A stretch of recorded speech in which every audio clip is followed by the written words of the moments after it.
Afternoon, everyone. Thank you so much for coming, especially on a Friday. Today, the State Department released the 2017... The entire world is aware of the horrendous human rights abuses in Syria, including barrel bombing of civilians, attacks on hospitals, widespread reports of rape and abuse by Syrian government personnel. A week ago, the President took action, together with our French and British allies, to deter the use of chemical weapons and protect the human rights of Syrian civilians.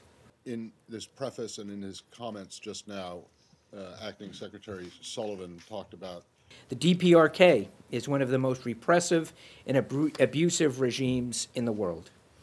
As the report makes clear, the Kim regime systematically neglects the well-being of its people to underwrite and fund its illicit weapons programs via forced labor, child labor, and the export of North Korean workers.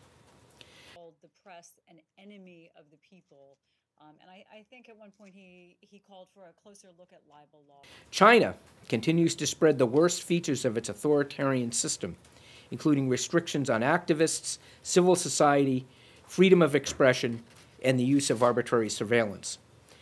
The absence of an independent judiciary, the government's crackdown on independent lawyers, and tight controls on information undermine the rule of law.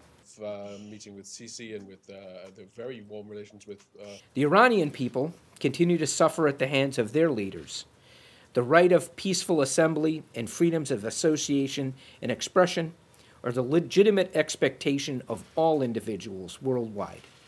Unfortunately, for the Iranian people, these human rights are under attack almost daily. Or hoteling of 200 officials there. Finally, the Russian government continues to quash dissent in civil society, even while it invades its neighbors and undermines the sovereignty of Western nations. We, once again, urge Russia to end its brutal occupation of Ukraine's Crimean Peninsula, to halt the abuses perpetrated by Russian-led forces in Ukraine's Donbass region, and to address impunity for the human rights violations and abuses in the Republic of Chechnya.